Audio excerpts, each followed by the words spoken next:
Bom, irmãos, mais uma vez queremos dar boas-vindas a todos aqueles que nos visitam.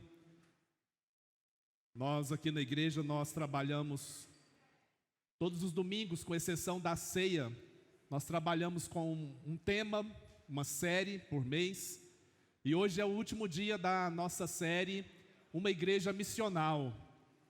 E domingo passado nós não estávamos aqui, mas o pastor Marcos estava. Eu assisti toda a palavra dele, para ver se ele está pregando direitinho, né? Ele falou muito sobre o derramar do Espírito Santo, sobre uma igreja que antes de ir precisa ter experiência com o Espírito Santo.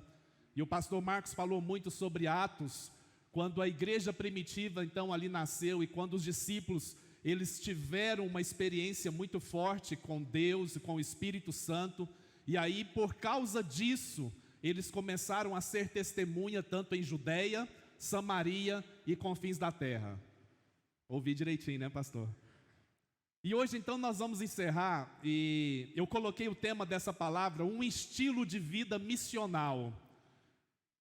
Porque eu acredito que nesses dias é o que o Espírito Santo está ministrando ao nosso coração, e é aquilo que Ele quer nos ensinar. Mas antes de nós entrarmos na palavra, eu preciso muito destacar para vocês algumas questões que são extremamente importantes, que sejam registradas e que sejam fortalecidas entre nós. Primeiro, em momento nenhum nós estamos desprezando o trabalho missionário específico daquela pessoa que vai, daquela pessoa que é enviada, daquela pessoa que recebe um chamado específico de Deus, e por isso ela deixa tudo e vai servir a Deus num outro lugar, numa outra nação até, porque ela recebe esta incumbência de uma forma muito precisa da parte de Deus. Nós não duvidamos disso.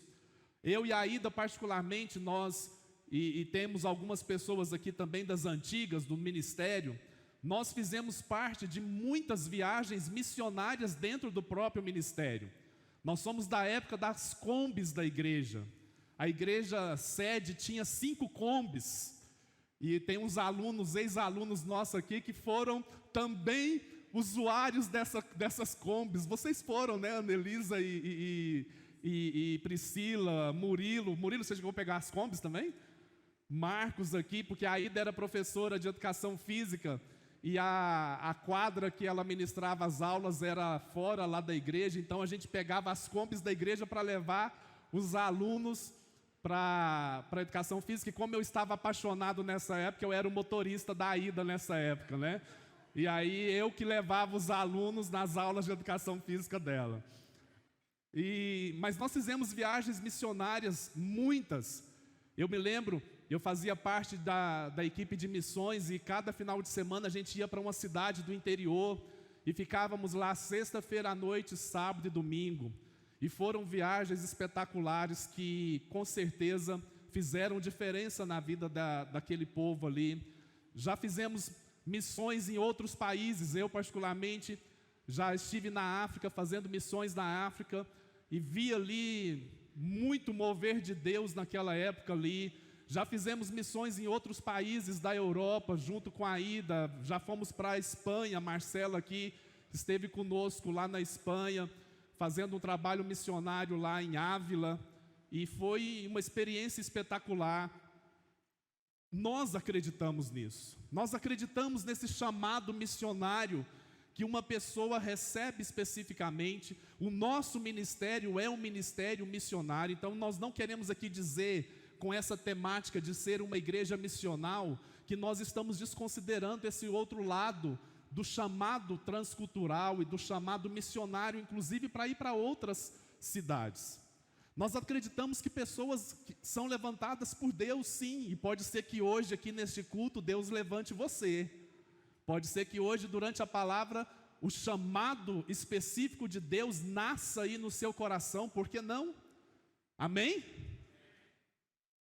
Nós acreditamos que uma igreja missional, ela recebe um chamado maior para ser testemunha a outras pessoas. E isso faz parte, então, da identidade da igreja. e muito mais do nosso ministério, que é o ministério apostólico, que é o ministério de ser luz para os povos, nós precisamos entender que essa característica missional faz parte da nossa identidade enquanto igreja local, enquanto ministério. Então, para isso, nós precisamos muito do derramar do Espírito Santo, que o pastor Marcos falou tanto no domingo passado, porque é Ele quem vai nos convencer de que há um determinado momento da nossa vida que nós precisamos dizer sim para esse chamado. E aí nós acreditamos que muito mais do que nos abençoar, o Espírito Santo quer nos enviar. Você pode dizer amém por isso? Muito mais do que nos abençoar, o Espírito Santo quer nos enviar para sermos testemunhas lá fora. Eu queria que você abrisse a sua Bíblia no livro de 1 Pedro. Esse é um texto que nós gostamos muito de declarar ele, gostamos muito de verbalizar ele, e normalmente nós verbalizamos só a primeira parte desse texto. 1 Pedro capítulo 2, verso 9. Texto muito conhecido, que talvez você já declarou ele na sua vida, na vida de alguém próximo de você. Olha só o que diz: vocês, porém... Ana, você está aí, tudo bem? Vocês, porém, são geração eleita, sacerdócio real, nação santa, povo de propriedade exclusiva de Deus.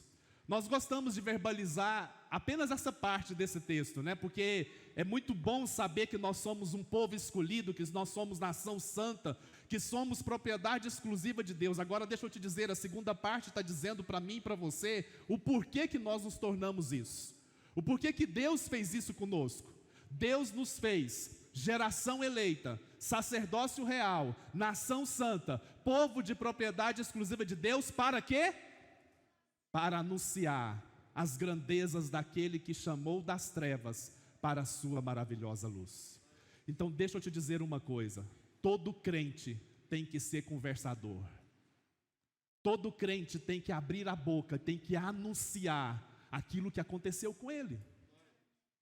Todo crente tem que abrir a boca e dizer para a pessoa que está perto dele o que é que aconteceu com a sua vida. Olha, eu fui chamado das trevas para uma maravilhosa luz. Isso aconteceu comigo, isso pode acontecer com você também.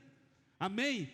Aqui Pedro então está nos dizendo, olha, vocês se tornaram essa geração eleita, vocês se tornaram esse povo escolhido de Deus com um propósito, com uma missão. E a missão de vocês é anunciar as grandezas de Deus. Então, se você talvez, em um momento da sua vida, você se acha perdido, você se ache talvez sem rumo, sem saber o que é da sua vida, Pedro está dizendo, olha, você foi chamado para anunciar as grandezas de Deus, as grandezas daquele que te chamou das trevas para a sua maravilhosa luz. Então Pedro aqui, irmãos, ele está descrevendo a identidade da igreja. Pedro aqui, ele está dizendo, olha, a igreja tem um chamado para ser um reino sacerdotal. E aí Pedro então está nos falando sobre a nossa identidade. A identidade de sermos sacerdotes no sentido de apresentar Deus ao povo. E não apenas apresentar o povo a Deus, mas agora o papel da igreja é apresentar Deus ao povo. Levar as boas novas ao povo. E aí, nesse mês, então, nós estamos falando muito sobre igreja missional, que na verdade é uma continuidade da série do mês passado, que nós falamos sobre fé e trabalho, quando nós falamos que Deus queria usar você, Deus quer usar você lá na sua, aonde você foi plantado, no seu ambiente de trabalho, e nós falamos muito que você pode ser um instrumento de Deus aonde você foi plantado. E agora nós estamos trazendo a responsabilidade para uma igreja que precisa preparar esse povo para ir e para fazer diferença aonde foi plantado. E aí nós vamos ver, irmãos, que essa é uma característica de Deus. Deus é um Deus de boas novas. Você pode dizer isso? Deus é um Deus de boas novas. E nós culturalmente herdamos uma imagem de Deus, de um Deus muito carrasco, e eu não estou dizendo que Deus não é justo, eu não estou dizendo que Deus não traz disciplina para aquela pessoa que comete um erro, mas nós herdamos uma imagem muito errada de um Deus muito vingativo, muito carrasco, que está ali esperando você cometer qualquer deslize para poder te disciplinar. Mas Deus sempre foi um Deus de boas novas. Quer ver? Abra sua Bíblia, lá no livro de Isaías, capítulo 43. Lá no Velho Testamento, quando talvez ainda muitas pessoas nem faziam a ideia do plano redentor de Deus, o profeta Isaías vem trazendo uma característica de Deus nesse momento. Isaías 43, verso 19 até o 21, Henrique. Vejam, estou fazendo uma coisa nova. Essa é uma palavra de Deus para você nessa manhã. Não desanime, não se desespere, porque eu sou um Deus que faço coisas novas. Você pode dizer amém por isso? E aí ele continua dizendo, ela já está surgindo. Você crê que a coisa nova na sua vida já está surgindo? Você crê que algo novo pode começar a acontecer na sua vida hoje, agora? Porque Deus é um Deus de boas novas. Você pode repetir isso comigo? Diga, Deus é um Deus de boas novas. Vocês não a reconhecem. Até no deserto eu vou abrir um caminho e vou colocar rios no ermo. Esse é o nosso Deus, irmãos. Esse é o Deus que Ele é capaz de abrir caminhos no deserto para trazer alegria para você. É um Deus que é capaz de colocar rios aonde não existem, para que você se sinta amado e cuidado por Ele. Verso 20. Os animais do campo me honrarão, os chacais e as corujas, porque fornecerei água no deserto, e rios e riachos no ermo, para dar de beber a meu povo, o meu escolhido. Ele está dizendo para mim e para você, olha, eu sou um Deus que cuida de você. Eu sou um Deus que não te abandona, eu sou um Deus que zela pela sua vida. Eu sou esse Deus. Então, o que o profeta está nos mostrando aqui é a característica do Deus que nós servimos. Verso 21. Ao povo que formei para mim mesmo, a fim de que esse povo proclamasse o meu louvor. Então o que Deus está falando aqui é o seguinte, olha, eu coloco rios no deserto, eu coloco rios no ermo, eu coloco caminhos no deserto aonde não existem, eu faço uma coisa nova na sua vida, para que você proclame e me dê louvor, para que você seja uma voz, aonde você for, proclamando o meu poder. Então deixa eu te dizer algo, não sou eu que estou dizendo que você tem que sair por aí falando de boas novas, é a palavra de Deus.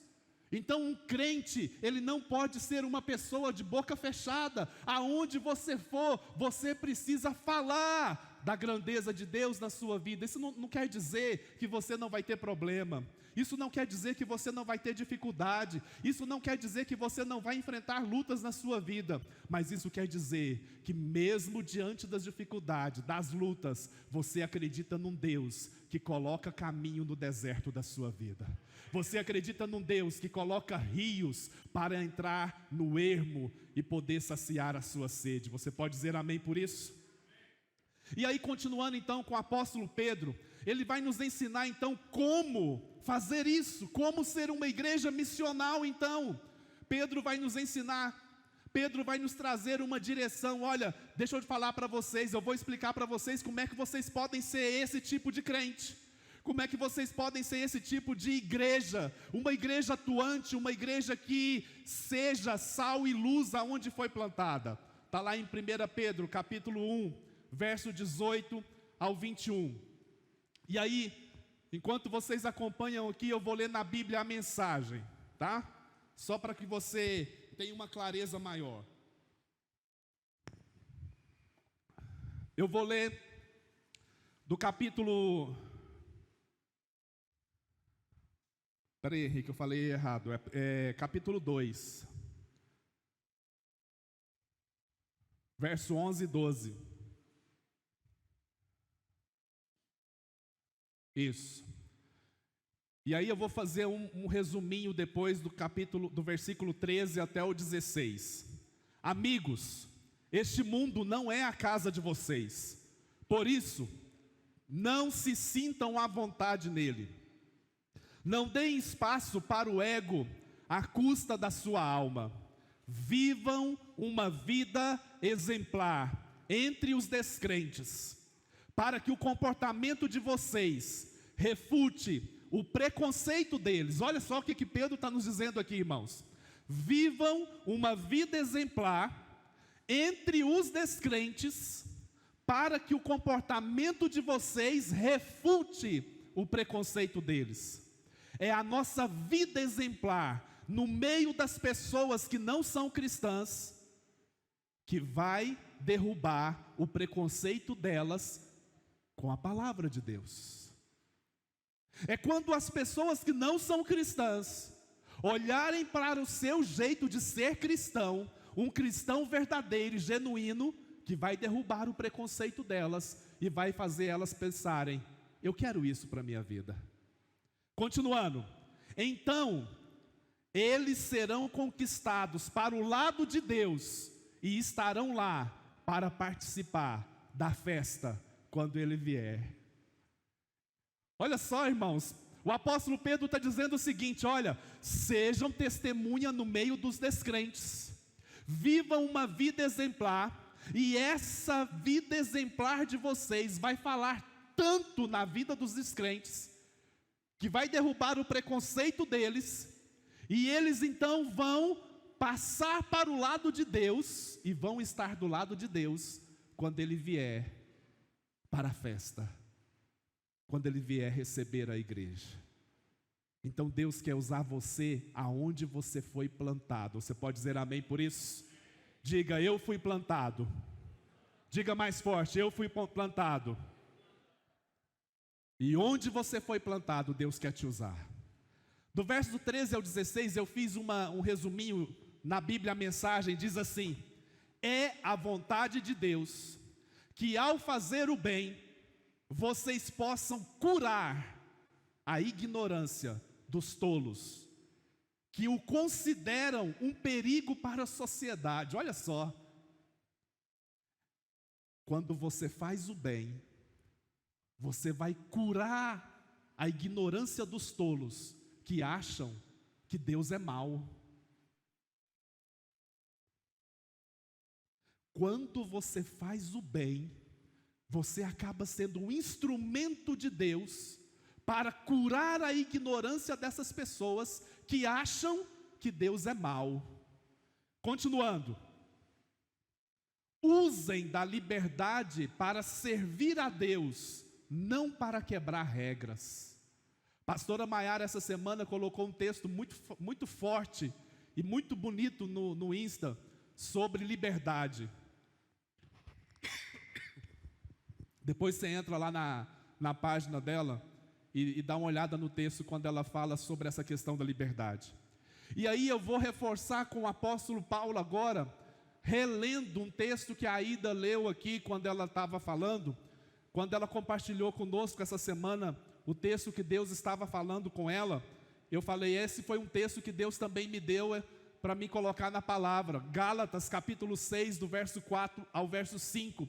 Na Bíblia a mensagem diz assim: cada um examine com cuidado a si mesmo, e a maneira segundo a qual está cumprindo a sua missão, a missão que recebeu, e dedique atenção total a ela. Não fiquem admirando vocês mesmos, nem se comparando com os outros. Cada um precisa assumir o compromisso de fazer o melhor que puder com a sua vida. Então, só para trazer à nossa memória o que Pedro e o que Paulo nos trouxe nesses dois textos que nós lemos. Primeiro, ele nos manda abster das nossas paixões carnais. Uma vida exemplar é uma vida que você não vai alimentar as suas paixões carnais, mas você vai fazer um compromisso com você mesmo diante de Deus, de ter uma vida exemplar. Segundo, mantenha um procedimento exemplar no meio dos descrentes. É lá que você precisa dar testemunho do que Deus fez com você, para que eles observem as suas boas obras e glorifiquem a Deus, sendo salvos também. E aí, pela prática do bem, vocês vão calar e vão curar a ignorância dos tolos. Então usem dessa liberdade para servir a Deus e não para quebrar regras.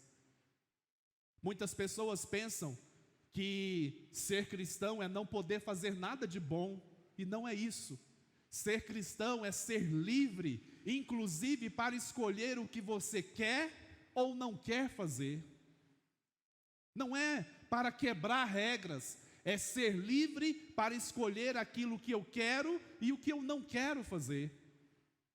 Entende isso, irmãos?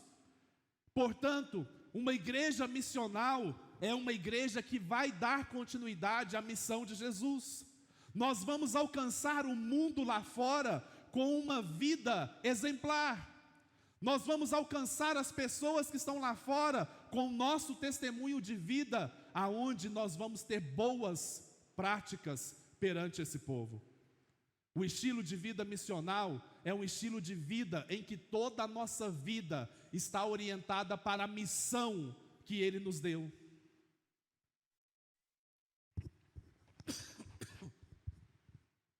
Um estilo de vida missional é um estilo de vida onde você sabe que você tem uma missão e você vai fazer de tudo para cumprir essa missão que você recebeu.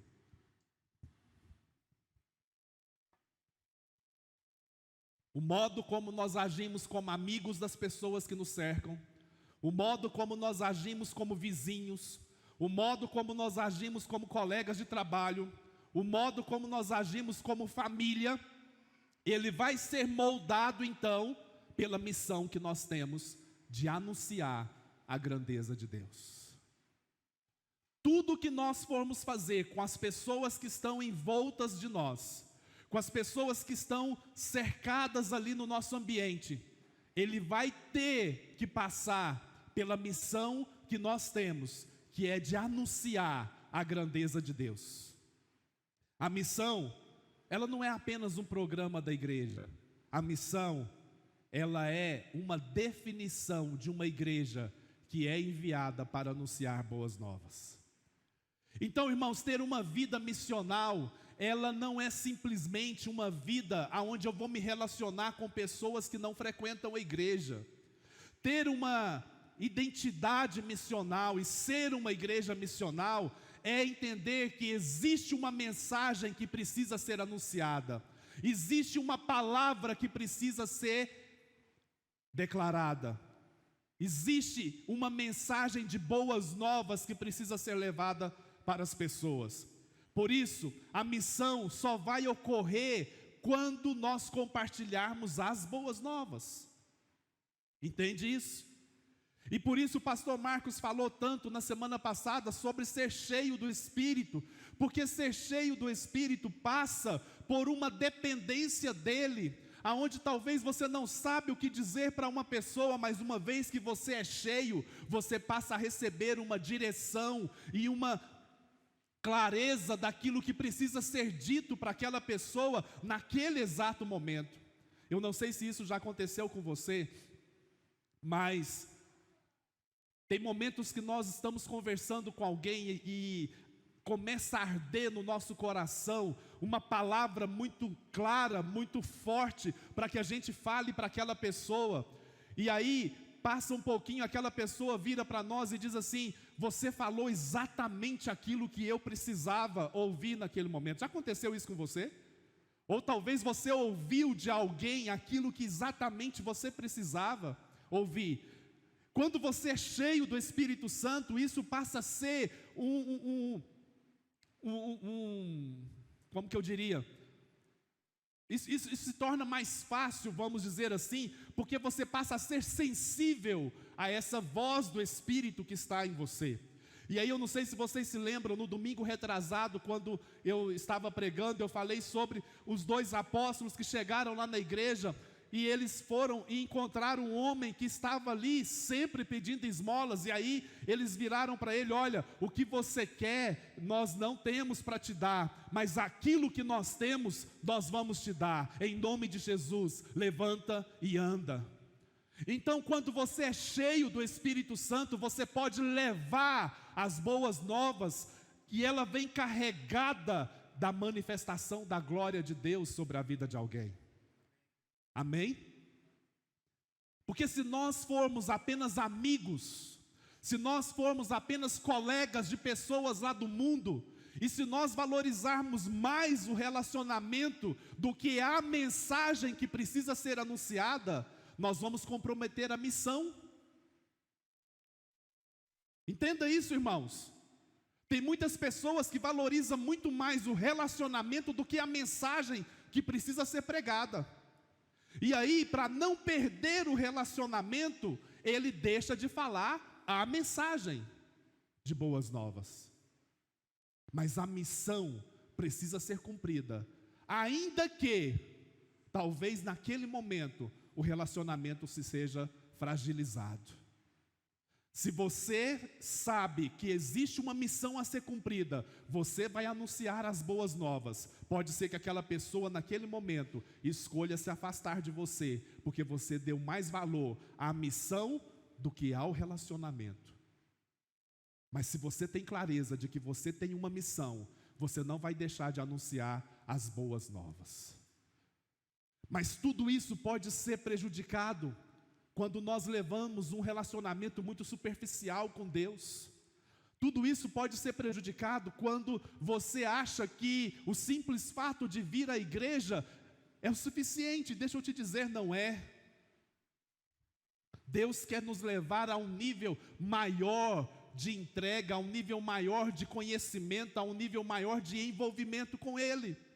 E aí nós podemos chegar a um momento de achar que nós podemos ditar as nossas próprias regras para o evangelho que nós estamos edificando para nós mesmos. E a gente começa a apresentar muitas justificativas para o nosso comportamento. E aí, nós estamos mais uma vez comprometendo a missão que nos foi dada de anunciar a grandeza de Deus. Porque nós começamos a apresentar o nosso evangelho. Nós começamos a apresentar o nosso padrão de vida cristã. E a gente vai tentar convencer as pessoas de que é o suficiente. E talvez para você naquele momento seja suficiente. Mas eu quero aqui voltar num texto que nós abrimos o culto de hoje, que é o texto lá de Isaías, capítulo 6, verso 1 em diante. Ele vai falar de um profeta, e eu preciso te falar que Isaías não era qualquer profeta. Isaías, historicamente, é conhecido como profeta linguarudo, porque ele não tinha tapa na língua, ele falava abertamente aquilo que Deus mandava ele falar. E algumas pessoas, embora a Bíblia não traga nada para a gente definir isso, mas algumas pessoas acreditam que Isaías era de uma linhagem real. Ele tinha uma linhagem real. Alguns acham que ele era parente do rei Uzias, que nós vamos ler agora. A Bíblia não menciona nada, a Bíblia não fala muita coisa de Isaías. Mas Isaías teve uma experiência com Deus. No ano em que o rei Uzias morreu, eu vi o Senhor assentado num trono alto e exaltado, e a aba de sua veste enchia o templo. Aqui dá para a gente ter várias nuances aqui, várias vertentes aqui, mas eu quero me ater ao rei Uzias. E aí eu preciso que você entenda que o rei Uzias, talvez depois de Davi, foi um dos reis mais conquistadores que Israel teve. E o rei Uzias começou muito bem. O rei Uzias, ele se entregou tanto nas mãos de Deus, e Deus começou a usá-lo poderosamente. Quer ver? Abra lá, Henrique, por favor, 2 Crônicas 26, a partir do verso 6.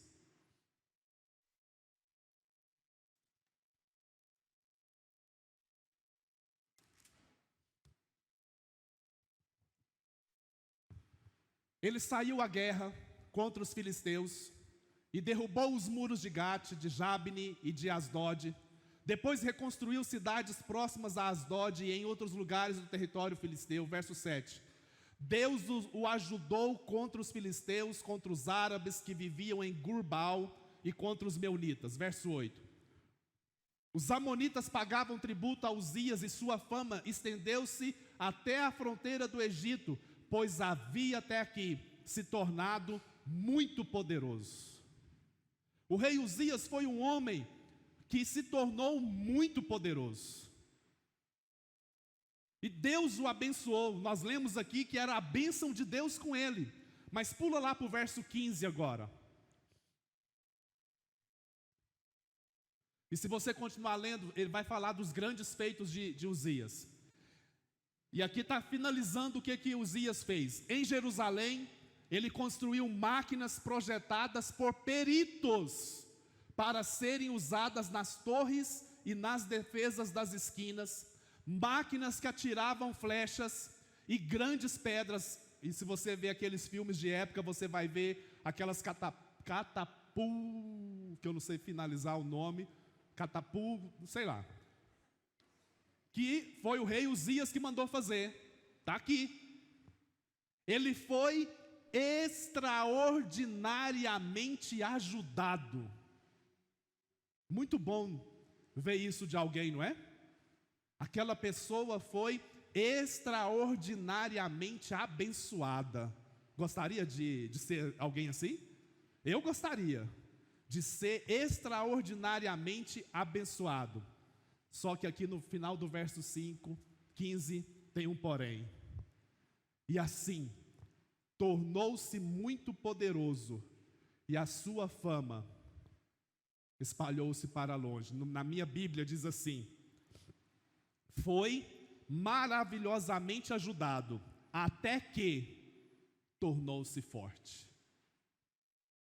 Não sei se na sua Bíblia fala desse jeito, na minha Bíblia fala assim: até que tornou-se forte. Sabe o que eu entendo aqui, irmãos? Uzias, no começo, ele veio para a igreja, ele participou dos cultos de manhã, ele foi abençoado extraordinariamente, até que ele se tornou forte.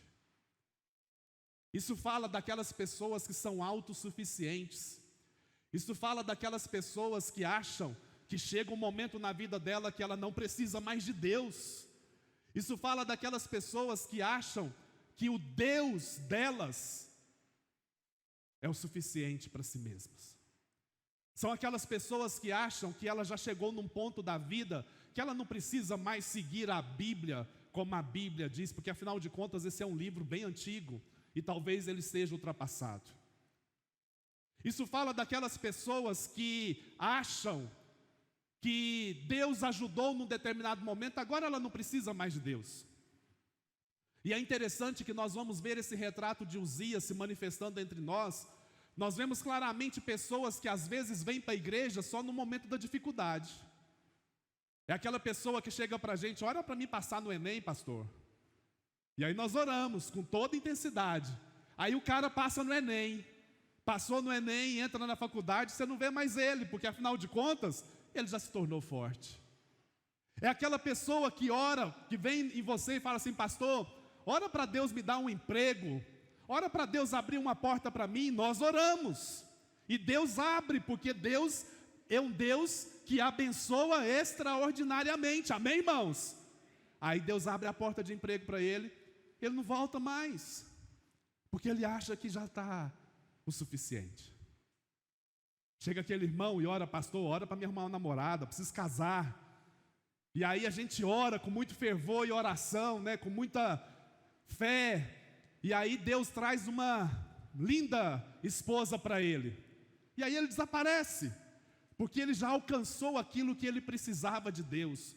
Desculpa a liberdade, irmãos, mas são pessoas que querem usar Deus como um amuleto.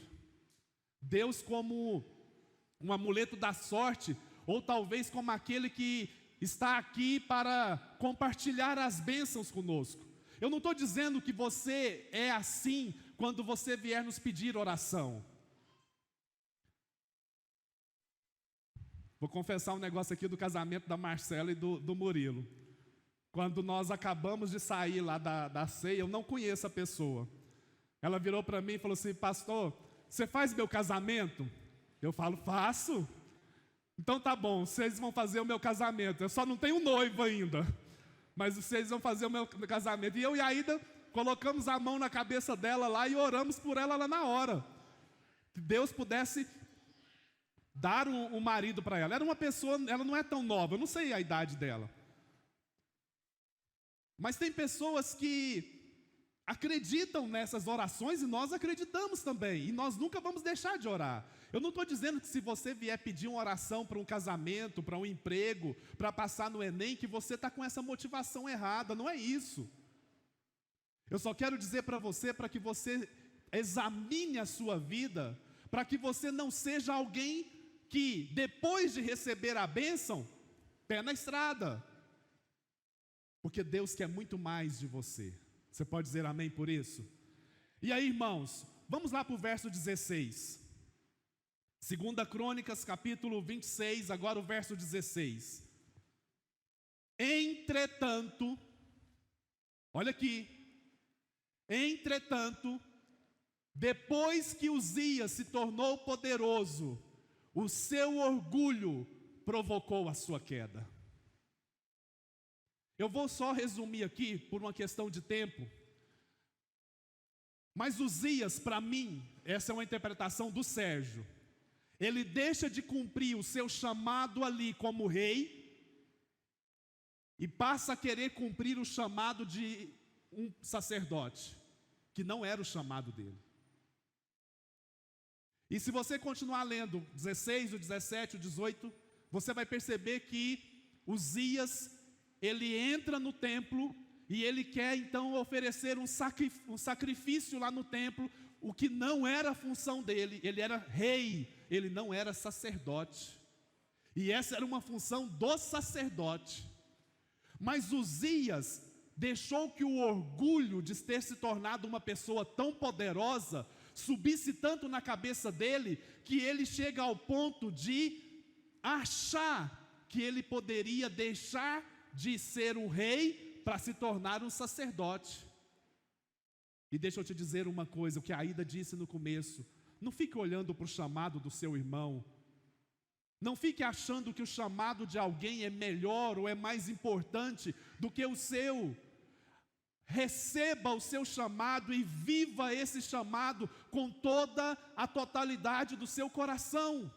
Pode ser que o seu chamado seja apenas gerar Jesus, como nós vemos no caso de Maria.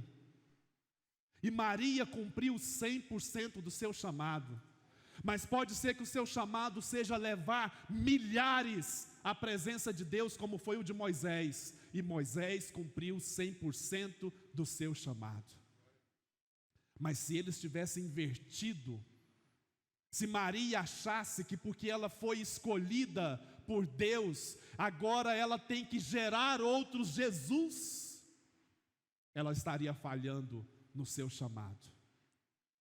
E se Moisés da mesma forma entendesse que talvez era pesado demais, e houve momentos que ele pensou em desistir, e foi preciso a ajuda de pessoas para trazer clareza para ele sobre aquele chamado, mas pode ser que Moisés chegasse num ponto e falasse assim: isso é difícil demais para mim, eu vou anunciar só para o Marcos, e o Marcos se encarrega de dar continuidade ao meu chamado, porque ele é melhor do que eu. Nós temos essa mania de achar que as pessoas são melhores do que nós, de achar que o outro faz melhor aquilo que eu fui chamado para fazer. Deixa eu te dizer algo: se Deus te confiou um chamado, é porque você é capaz de executá-lo. Pare de ficar se comparando, porque, irmãos, eu sei que tem pastores que pregam infinitamente melhor do que eu. Espera aí, não sou bobo. Mas eu também sei que eu tenho um chamado. E eu não posso negligenciar no meu chamado, irmãos. Então pare de achar que o outro vai fazer melhor do que você. Diga sim a Deus. Mas também pare de achar que você é poderoso demais para escolher o que você quer fazer para Deus. Quem define o seu chamado não é você, meu querido. Quem define o seu chamado é aquele que te chama, é o Deus Todo-Poderoso. Eu não acredito que Deus vai te mandar para um lugar que você detesta, porque Deus não é carrasco, Deus é bom. Eu acredito num Deus que te coloca plantado num lugar aonde você gosta de estar. E é naquele lugar que Ele te abençoa e faz você prosperar os seus caminhos, a ponto de você anunciar a grandeza de Deus aonde você foi plantado. Então eu não acredito num Deus que te manda ir para o norte se você ama o sul. Eu acredito num Deus que aproveita que você gosta do sul e te manda para o sul. Amém, irmãos? Amém? Agora eu não estou aqui também dizendo que de repente hoje Deus possa começar a plantar no seu coração um desejo enorme de ir para o norte, que você nunca tinha pensado, mas você começa a olhar diferente para o norte, e você começa a desejar o norte, e você começa a ver só coisas do norte agora em diante, porque Ele coloca um desejo no seu coração, mas não é na marra. Você pode dizer amém por isso? E aí, continuando, nós podemos então perceber que Uzias é um símbolo de autossuficiência. Uzias é um símbolo de orgulho, de falta de compromisso com Deus, aonde nós achamos que o dia que eu quero eu faço, o dia que eu não quero eu não faço. Se eu quiser eu falo, mas se eu não quiser Deus não vai me cobrar por isso. Não é assim, irmãos. Se queremos ver a glória de Deus sobre as nossas vidas, desculpa a dureza, Uzias tem que morrer. Se queremos ver a glória de Deus nesta igreja, Uzias terão que morrer aqui neste lugar. Se queremos ver a glória de Deus e ter os nossos olhos abertos para vermos o rei, Uzias terá que morrer. E é interessante que a primeira coisa que Isaías pede para Deus é que Deus toque na sua língua. Talvez porque ele era conhecido como aquele que falava demais e falava qualquer coisa que viesse à sua mente. E aí ele fala: Senhor, me toca, porque eu sou uma pessoa de lábios impuros e convivo no meio de um povo de impuros lábios. Sabe o que acontece? Quando nós temos uma experiência com Deus, nós vemos como verdadeiramente nós somos. Eu não estou dizendo que é isso que está na Bíblia, mas porque essa é a minha interpretação, tá? Mas porque Uzias falhou em querer ser o que ele não foi chamado, Deus precisou então trazer essa palavra para o profeta Isaías, lá no verso 4 e 5, Isaías 6, verso 4 e 5.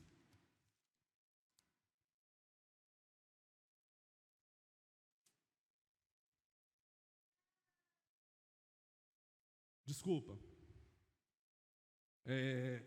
7 e 8. Com ela tocou a minha boca e disse: veja, isso tocou os seus lábios, por isso a sua culpa será removida. Deus faz isso conosco. Antes de nos enviar, Deus nos perdoa dos nossos pecados. Deus elimina a culpa de sobre nós. Verso 8. Então, ouvi a voz do Senhor conclamando: quem enviarei? Quem irá por nós? E aí o que o profeta responde? Eis-me aqui. Talvez porque o profeta Uzias falhou em ser um rei missional aonde ele foi plantado, e porque ele quis assumir um lugar que não era o chamado dele, Deus precisou enviar outra pessoa. E pode ser que hoje Deus esteja levantando aqui homens e mulheres para irem, porque outros que estão lá fora estão prejudicando o Evangelho, e Deus quer usar você nesse momento. Quando nós fomos abrir esta igreja, uma palavra muito forte que veio ao nosso coração e que durante muito tempo foi a palavra-chave que nos direcionou: quem sabe não foi para esse momento que você nasceu. Texto lá de Esther. Deixa eu te dizer algo, meu irmão. Quando Uzias morre na nossa vida, quando nós admitimos que nós estamos sendo autossuficientes, quando nós admitimos que nós estamos agindo no nosso braço, e nós temos um encontro com Deus, e nós estamos na presença de Deus e entregamos essa postura errada, o que acontece? Os nossos olhos são abertos, os nossos ouvidos são abertos, nós vemos o Rei, nós ouvimos Ele, e a primeira palavra que Ele diz para nós é: a sua culpa foi perdoada. Deixa eu dizer algo para você: pare de dar ouvidos ao que o diabo esteja falando para você, no sentido de que você é culpado, no sentido de que você cometeu muitos erros. Você pode ter cometido sim, mas não há nenhum pecado, não há nada que o sangue de Jesus não possa lavar e purificar, não há nada que Ele não possa perdoar na sua vida, porque Ele é poderoso para te lavar, para te purificar, a ponto de te enviar para anunciar as boas novas. Você pode dizer amém por isso? E aí, quando nós ouvimos dele, a sua culpa foi perdoada, os nossos olhos são abertos, os nossos ouvidos são abertos, e nós ouvimos ele perguntando: a quem eu enviarei? E se você tiver um encontro com ele, você é capaz de dizer: envia-me a mim. Deixa eu ser usado, Senhor, lá na faculdade que eu estudo. Deixa eu ser usado lá no lugar que eu trabalho. Deixa eu ser usado lá na família que o Senhor me deu, porque lá eu vou ser boca de Deus, porque eu fui enviado por Deus. Amém, irmãos? Fique de pé aí no seu lugar, por favor. E eu quero encerrar dizendo para você como que isso acontece. 2 Crônicas, capítulo 26, do verso 17 em diante. 2 Crônicas, capítulo 26. Obrigado, Pai. Verso 17. O sumo sacerdote Azarias e outros 80 corajosos sacerdotes do Senhor foram atrás de Uzias. Porque Uzias usurpou assumir um lugar que não era dele. Ele usurpou oferecer sacrifício no templo. Então, o sacerdote Azarias, junto com mais 80, se levantam. Verso 18. Eles o enfrentaram e disseram: não é certo que você, Uzias, queime incenso ao Senhor. Isso é tarefa dos sacerdotes, os descendentes de Arão consagrados para queimar incenso. Saia do santuário, pois você foi infiel e não será honrado por Deus. Verso 19. Uzias, que estava com o incensário na mão, pronto para queimar o incenso, irritou-se e indignou-se contra os sacerdotes, e na mesma hora, na presença deles, diante do altar, surgiu lepra na sua testa. Sabe o que eu entendo com isso, irmãos? Quando nós decidimos arrancar Uzias de nós, isso não é automático. Lepra não é uma doença que te mata instantaneamente. Lepra é uma doença que vai te matando aos poucos. O que eu entendo com isso? Não é uma oração que você fizer hoje aqui na igreja que vai eliminar essa autossuficiência sua. Não é uma oração que você fizer aqui hoje entregando a sua vida a Deus e dizendo: Senhor, eis-me aqui, eu quero abandonar esse jeito meu de ser crente, esse jeito meu de ser filho de Deus, e eu quero agora servir ao Senhor com todo o meu coração. Amanhã, Uzias vai estar lá na sua vida, porque isso é um processo. Lepra, para mim, fala de um processo que eu e você precisamos perseguir. Toda vez que vier a vontade de viver um evangelho segundo nós mesmos, eu vou dizer: eu escolho ver o Rei. Eu escolho olhar para o Rei e dizer: os meus olhos viram o Rei. Você pode fechar os seus olhos, por favor? Essa música é uma música muito antiga, mas é uma música que fala muito comigo. E eu quero denunciar você nesta manhã com muito amor. Eu quero fazer o que os profetas fizeram junto aqui com Azarias e dizer: Uzias tem que morrer na sua vida. Essa autossuficiência precisa ser banida de você. Essa vontade de viver um evangelho segundo você mesmo precisa acabar.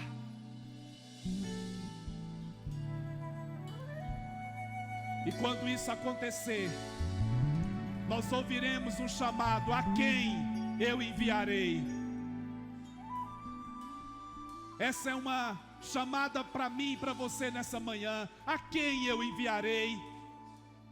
E o que eu vou dizer para Deus? Eu, Sérgio, Senhor, envia-me a mim. Eu quero ser enviado. Eu quero ser enviado. E quando eu orava esta manhã por você, por esse culto, eu percebi claramente um chamado de Deus para essa igreja. Pessoas que receberam um chamado muito específico na sua vida.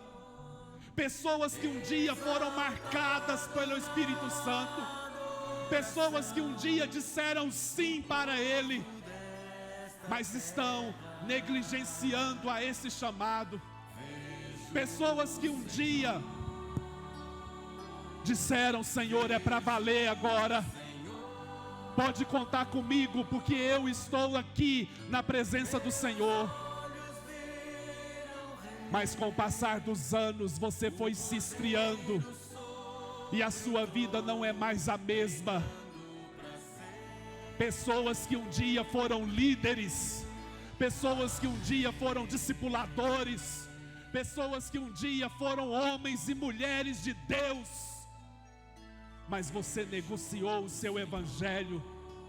Você permitiu que você se tornasse uma pessoa muito forte, e você está negociando o seu chamado na presença de Deus. Mas nessa manhã eu quero ser um profeta na sua vida, e eu quero dizer para você: o Senhor está dizendo para mim e para você: a quem eu enviarei? Quem é que há de ir por nós? Quem é que há de proclamar as virtudes daquele que nos chamou das trevas para a sua maravilhosa luz?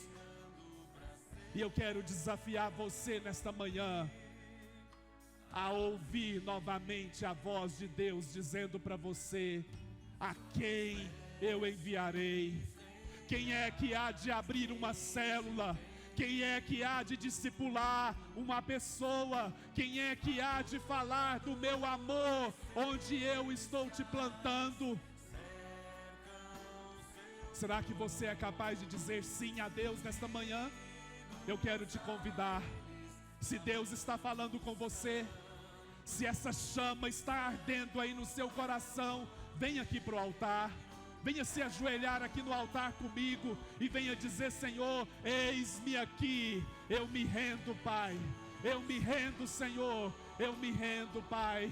Se você recebe essa palavra como a palavra de Deus para você, e você quer entregar a sua vida a Deus para dizer sim a esse chamado, vem aqui, eu quero orar junto com você. Eu quero ser o primeiro a me ajoelhar aqui e a dizer para o Senhor: eis-me aqui, usa-me, ó Deus. Levante as suas mãos. Pai, aqui estão as pessoas que o Senhor está chamando. Eu não vou insistir com ninguém, Pai, porque eu acredito que é o Espírito Santo quem convence a cada um. Pai, mas aqui existem pessoas que foram chamadas de uma maneira muito específica pelo Teu Espírito Santo. Pessoas que um dia disseram sim para Ti. Pessoas que um dia serviram a Deus com tanta intensidade, Pai. E nesta manhã é uma manhã de renovo, é uma manhã de um fogo ardendo dentro de nós novamente, é uma manhã onde os Uzias estarão morrendo dentro de nós, Pai. Ó Deus, mas que haja agora o liberar do Teu Espírito Santo no meio do Teu povo, e que haja agora o despertar de um chamado, o despertar de uma entrega, o despertar de uma vida no altar do Senhor. Você que está aí, apenas cante e veja a glória de Deus neste lugar.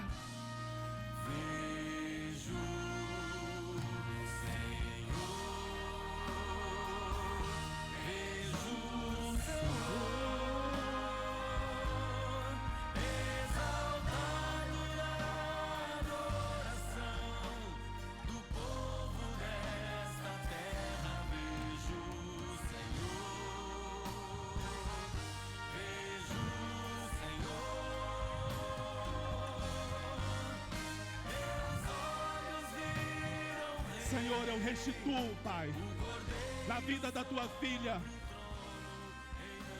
o óleo que foi derramado sobre a sua cabeça, Senhor. E nessa hora eu peço que o Senhor vista a Tua filha com vestes novas, com vestes sacerdotais, e que o Senhor coloque nela novamente a certeza e a convicção de um chamado que o Senhor um dia plantou no seu coração. Eu arranco, Pai, a Tua filha dessa caverna, e eu trago ela para o monte, e eu peço, Senhor, brilhe a Tua luz na vida da Tua filha, e que haja o liberar de uma unção nova para esses dias, que haja uma força sendo dada à Tua filha, para, ó Deus, ser uma guerreira para esse tempo que está vindo, Pai, em nome de Jesus Cristo. Veste a Tua filha agora com vestes de guerra. Veste a Tua filha agora, Senhor, com vestes de guerra. E coloque na sua mão a espada do Espírito. E dê a ela o discernimento de tudo aquilo que precisa ser, ó Deus, cortado e lançado fora, Pai. Em nome de Jesus Cristo, em nome de Jesus Cristo, Senhor, conceda a Tua filha agora a autoridade para entrar no mundo espiritual e para trazer a conquista dos sonhos, a conquista das promessas, a conquista de tudo aquilo que lhe foi roubado. Pai, entra em cena agora, Pai, e restitua o chamado, restitua a unção, restitua a autoridade, restitua tudo aquilo que foi roubado, Pai, em nome de Jesus Cristo de Nazaré. Levante as suas mãos aí. Senhor, nós queremos como igreja dizer ao Senhor que nós queremos ir. Envia-nos, Pai. E como pastor desta igreja, eu envio o Teu povo para o campo missionário nesse dia. Como pastor desta igreja local, eu envio cada membro desta igreja para ser um instrumento aonde foi plantado. Cada criança, cada jovem, cada pessoa desse ministério, desta igreja, são enviados agora, debaixo da autoridade, debaixo do poder de Deus. E nós declaramos: o Senhor é aquele que vai à nossa frente. O Senhor é aquele que abre caminhos no deserto. O Senhor é aquele que põe rios no ermo, Pai. Envie a luz flamboyante para os 4 cantos dessa cidade. Envie luz flamboyante para os empregos que ainda estão disponíveis, para as vagas de faculdade que ainda estão disponíveis. Envie a luz flamboyante para cada casa desta cidade, e que nós sejamos instrumentos nas mãos do Senhor. em nome de Jesus Cristo. Eu quero encerrar esse culto adorando a Deus com este cântico. Ao terminar essa música, nós estamos encerrados. E que você seja abençoado, que você seja próspero e que você seja feliz aonde você foi plantado. Mas que os seus olhos vejam o Rei. Erga suas mãos, cante